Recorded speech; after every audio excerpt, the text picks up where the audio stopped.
All right, so this is a couple years down the road. It's a beautiful day out as you stand proudly, arm in arm, with the older woman and the older man who are sitting, or rather standing on both sides of you. You're at the University of Texas, but you call it UT. UT. At a graduation. Who's graduating? This guy named Gary. Oh, Gary. Yeah, Gary. Oh, Gary. Yeah. Smartings. Gary Smartings. He graduated last in his class. So that's the thing about Gary is that Gary Smartings did graduate absolutely last in his class, but God damn it, he graduated. Oh yeah, we didn't. We all. It took him 8 years. We financed it. So you kind of have like a flashback as you're watching him. Kind of like he doesn't really walk across the stage. He kind of like lopes across. He kind of walks like like that old video of Sasquatch. You know what I'm talking about? Yeah, he lurches. Yeah. He lurches across that stage, grabs the fucking diploma. Yeah. Whole crowd goes crazy. Nuts. He's a legend. He kind of is. Reason being, so you kind of have like a flashback as you're watching him. Like I said, his knuckles are almost touching the fucking ground. I mean, they're dragging. So he's like, you kind of have this flashback to 15 years earlier. Yeah. Diddle-a-doo, diddle-a-doo, diddle-a-doo. Present 15 day. years ago, you were leaving a pornography store. It was called Nothing But Porn. Well, I'm an analog man. Hmm? Yeah, it's the last place in town that was like renting VHS, and so you went there because you're like, yeah, like, you know, you're like, look, I got no problem with digital porn, but the analog porn is where it's at. It feels different. It hits the membrane different. And you tell the people who work there that every time you make a purchase. I look them in the eyes. So, on your way back from Nothing But Porn, That's correct. you were driving and you saw this like 3-year-old kid just like lying on the side of the road. Yeah. And you're like, holy fuck. And like you pulled over. I was worried. You jumped out of the car and you basically did like the Heimlich maneuver on this kid. His face had turned blue. Well, here's the thing. He kept screaming, I'm awake, I'm awake. And I was like, your face is blue. You didn't give a flying fuck. No, I was worried. You got that. He was choking on a piece of chocolate, and you were able to get the chocolate, out of his throat. Yeah. You were so worked up that like you kept doing the Heimlich even after Well past. him spitting the chocolate. It was uncool how long it went. But what was really cool was the fact that you saved that fucking kid's life. And now, 15 years later, I cursed him with the burden of life. He almost had an early out. That's what he kept screaming at me. At 3. so, and you kind of think about that. You remember him screaming, I had a way out. But like he was a little kid. So it's like, I had a way out. Like he just sounded like, and it kind of like sometimes echoes in your brain as you try to fall asleep at night. Mister. Mister, I had a way out. I had a way out. But you kind of push that aside as you watch him just, again, and it takes him probably, even though his legs are longer than most, it takes him like probably about 45 seconds to walk across the stage. Like it takes him a long time. Yeah. People are worried. Some people are pissed. Yeah, I mean, to be honest with you, there are some pretty annoyed people. So Fuck like at first everybody was like, yeah, because everyone knows the story. Oh, they call him, they call him the child who defeated death. And as he walks across the stage, people are yelling like, fuck death, fuck death, fuck death. But it took him so long to get across that like by the end, the people were just like, all right. And like after, Okay, Gary. yeah, kind of. That's what the dean actually says to him. He goes, Gare. And he did the wrap it up sign with his finger. It still takes him so long. After he takes the diploma, it takes him another 45 seconds to walk off the stage. And those elderly people with me, His parents. his adopted parents, they're Chinese. You guys are like the only ones still clapping by the end of it. So you're kind of in a good mood, you know? You leave there with a smile on your face, even though you wanted to say hello to Gary afterward, but he ended up getting lost. They found him 3 hours later, standing motionless inside a closet, nowhere near the University of Texas. Is he? What's he doing in that closet? He's just kind of like standing there. I mean, they never really give you a full. With Gare, it's scare. That's the thing. Is what his parents weren't freaked out at all. They just called it a Gare scare, and their thing was just like, this is just what he does. He just wanders off. Eventually, once the sun starts to go down, he just stands motionless because he kind of gets freaked out, and it's kind of like a chicken. And it takes. So they're just used to this. They just know, look, Gare's been giving us his Gare scares for 18 years at this point, and nothing bad has ever happened. Like he knows what he's doing, and so you kind of aren't that worried about it either. So you go home. His dad goes, "Oh my God, there's my Meryl Streep winning an Oscar," because he's acting. He's so fucking proud. Watching his father, his name is. Well, they're Chinese. Oh, right. His name is his American. I can't pronounce. No, it's Daryl. He goes by Daryl. Yeah. And you kind of watch Daryl as he claps, and as this guy isn't holding back. There are tears just pouring down this guy's face as he's watching his fucking son graduate. Yeah. And it makes you re-examine your own relationship with your father. Watching this happen. Do I have to?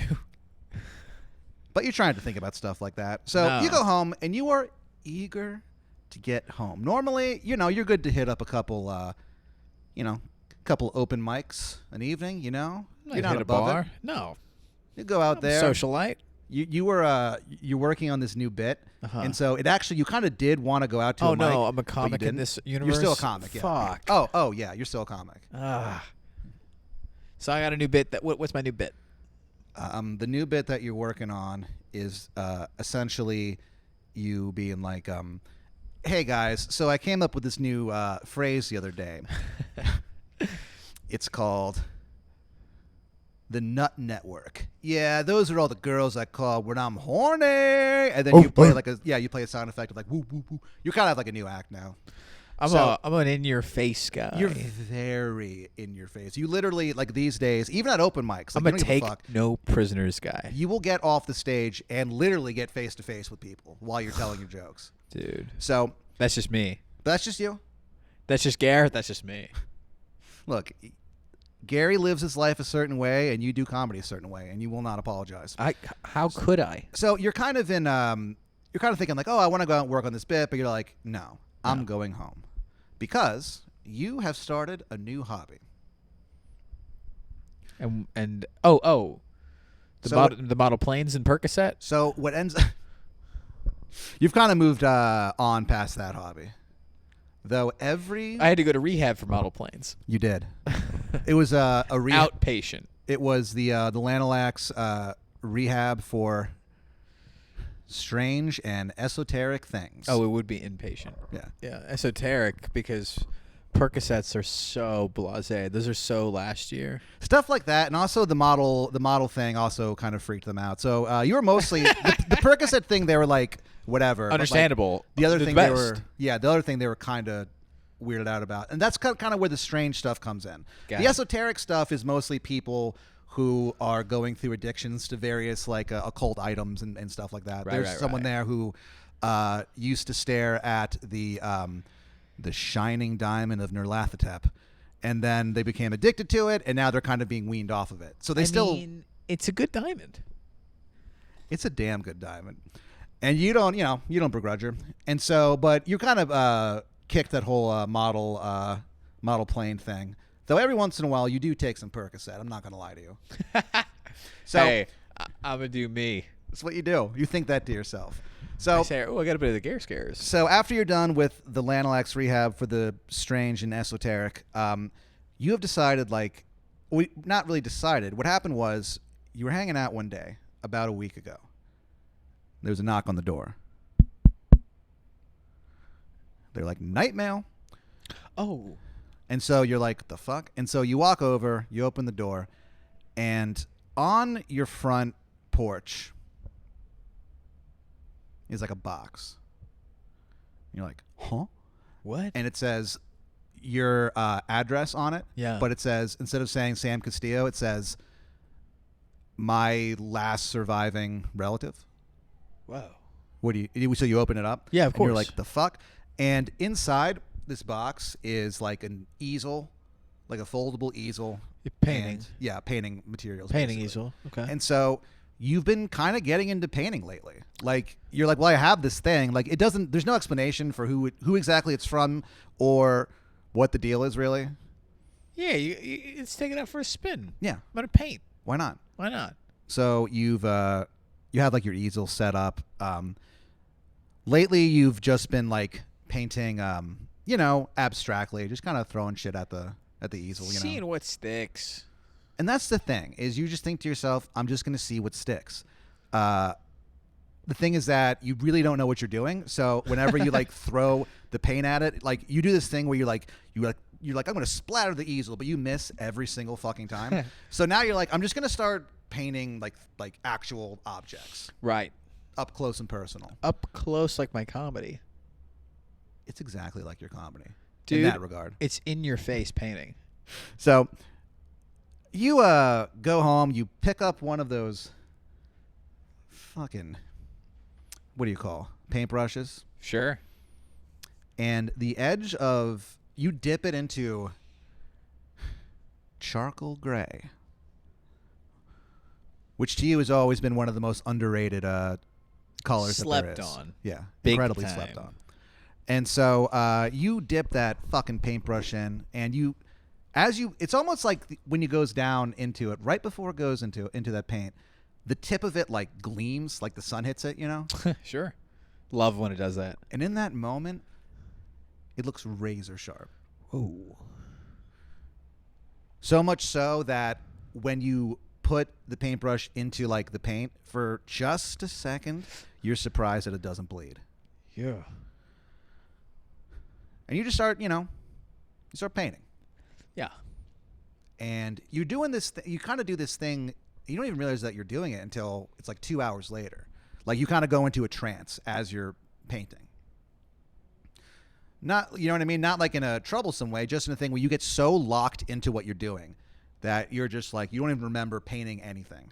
It's just 2 hours later, and on that easel is a fluffy, beautiful cat. You look at it.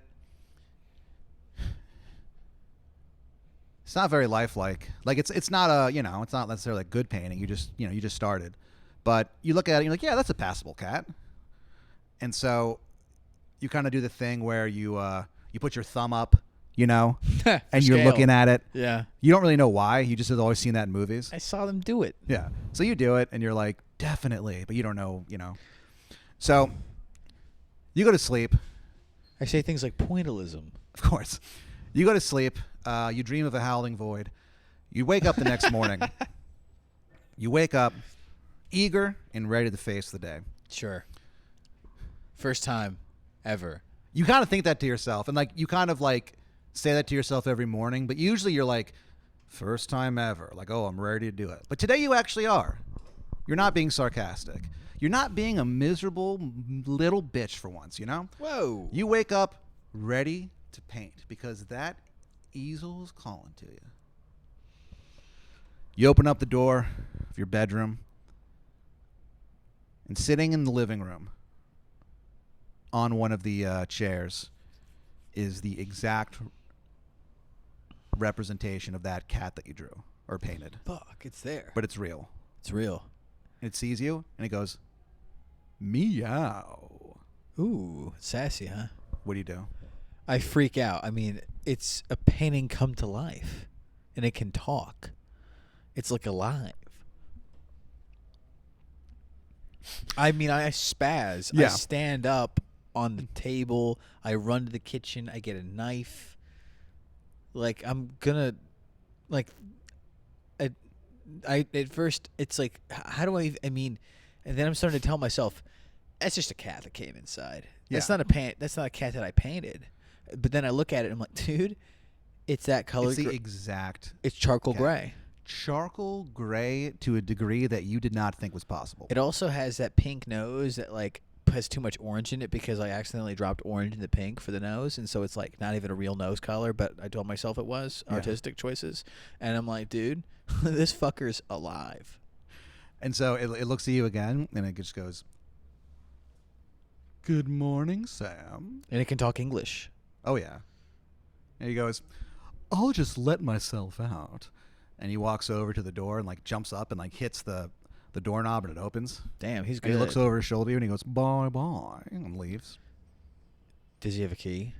No. Good. He's never coming back. You look over at that fucking easel. Yeah. What do you do? Paint myself some goddamn money. So you paint, you're like, you start off kind of like, well, I don't really know, because like it seems like everything that you like paint becomes, you know, an actual physical object, but exactly the way that you paint it. So you try like drawing like a $100 bill. You can't remember what president's on it though, so you just guess. So it comes out looking like a little, like, it doesn't look real at all. Damn. And you just do President Clinton on it. You're like, I have a 1 in, you know, 46 chance or whatever. Yeah, first black president. Bill Clinton. Yeah. You kind of think that to yourself as you I like, chuckle as I do it. Yeah. And then, so you kind of work on that for like the rest of the day. By the end of it, you feel like you have a pretty solid grasp on how to like draw money. Yeah. You have a $100 bill. You finally figured out it wasn't even a president. No. Benjamin Franklin. Benny Franks. You take it. You decide like, well, I'm going to test this, right? Where would you go to try to spend that $100 bill? Man, at that point, you know, I'm probably gonna get some ice cream. So you go down. There's this new ice cream place you haven't been to yet. That's actually. I'm going to a strip club. That's what I call ice cream. When I tell my family I'm going to go get ice cream, I'm going to a titter. So you jump into your fucking car. You are ready to go. This is the last time I ever drive in this car. You put Because guess what? After that strip club, I'm going to draw me some damn more money and buy a better Porsche. All right? You start thinking of like all the different things you're gonna like paint as you get home. Oh, yeah. You go out. There's a you go out to like, you know, the famous strip club in town. Yeah, it's called Strip or Miss. Strip or Miss is this place. It's been around for decades in Austin. Let's hope the women have been too.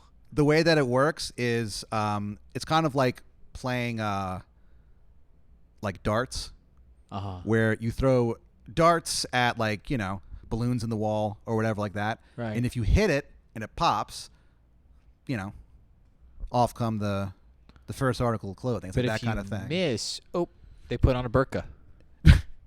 Yeah, they actually like clothe themselves every time that you miss. Aggressively. So it's kind of like, it's a famous place because like there are nights, honestly, where you will go there and by the end of the evening, like you'll see like 7 women just wearing like parkas. You know what I mean? Like they look like Eskimos almost by the end of the evening. But then there are some nights where you go there where you are on fucking fire. Those balloons do not know. What hit him? Yeah. To the point where one time you actually hit 100 in a row. They're like, sir, stop. They were not happy with you. No. I know Rodrigo and Valerie. I know how they operate that place. So you go to Strip or Miss, and you walk in, and you walk over to. They're like, "Hey, Sam." You're like, "What's up? What's up, ladies?" You walk over to the wall of darts. pick out the first one, and you don't even like look. No. You just like fucking throw it over your shoulder. And nail it. You throw it over your shoulder, and it just like pops that fucking balloon. Crowd goes crazy. You spend, you spend a while there tossing darts. And there's a crowd. It's $8 steak night. And you cannot wait to get that fucking steak in your tummy. Let's do it.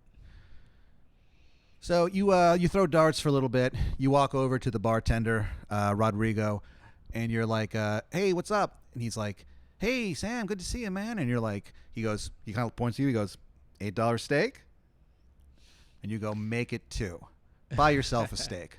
He's like, holy shit. I know. I gotta like that. You slip across that fucking $100 bill. As you put it across, you realize that when you painted it, you accidentally painted Ben Franklin like winking. And you just pray he doesn't notice. I'm hoping my thumb covers the wink. It fucking does.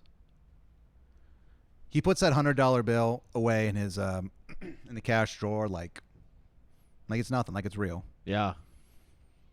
He brings out 2 plates of steak. An $8 steak night. Medium rare. You sit down with it. He gives you the change. $84, all in ones. You give him 20. You're like, hey. For your trouble. Yeah, keep it.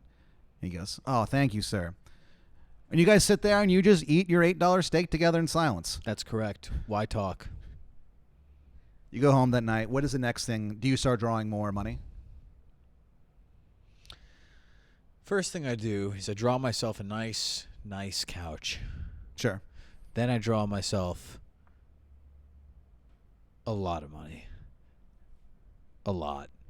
So you sit down on that Turkish couch that you drew. Mm-hmm. Like tassels and shit all over it. Red and gold and perfect. You start drawing, and you do that same thing. You go into a trance, and you draw just stacks and stacks and stacks of cash. Yeah, I'm trying to get it myself. 3 hours pass by, 4 hours, 5. 7, 8. Haven't slept. You do not sleep. No. For 12 hours straight, you just draw nothing but piles of cash. About to change my life. You just keep drawing and drawing and drawing. 12 hours, 13, 14, 15, 16, 17. And you are just, by the time you finish, 17 hours straight of you just drawing piles of cash. By the time you finish, you are literally like surrounded. There are just stacks of of $100 bills all the way to the fucking ceiling. And you're like, hell yeah. And then you sneeze, and then all of the stacks of money fall on you. And this is like, there's the stacks of these are like gigantic. So you actually end up being covered in cash. You can't move. You can barely breathe. And you just die of thirst, covered in ill-begotten cash that you drew. God damn it. Well, after it takes about 4 or 5 weeks for anyone to notice that you haven't been like around. So at some point, Michael Park from the Velveeta Room is the only person who noticed. So he's like, I'm going to go check on Sam. And he goes over to your house and he opens the door and it's just like piles of cash come out. Like an avalanche. Yeah. And he like sits there and he like thumbs through it and does some quick math in his head. And he goes, 17 large. So Michael Park takes the $17 million. No one ever sees him again. Ever again? Why should they? It's just they think that he goes to Mexico with it, but they're not really certain. There's stories, there's rumors and stories that he like pops up every once in a while. Like someone will be in like years from now, someone will be in like Belgium, and they'll see like a man with a ponytail underneath the beret walk past, and they'll go like, holy shit, I think I just saw Michael Park. And they'll write, Michael Park sighting, Belgium, and they'll post it on Facebook. But you were crushed to death and ended up dying. But Michael Park ends up being a very, very rich man. Good for him.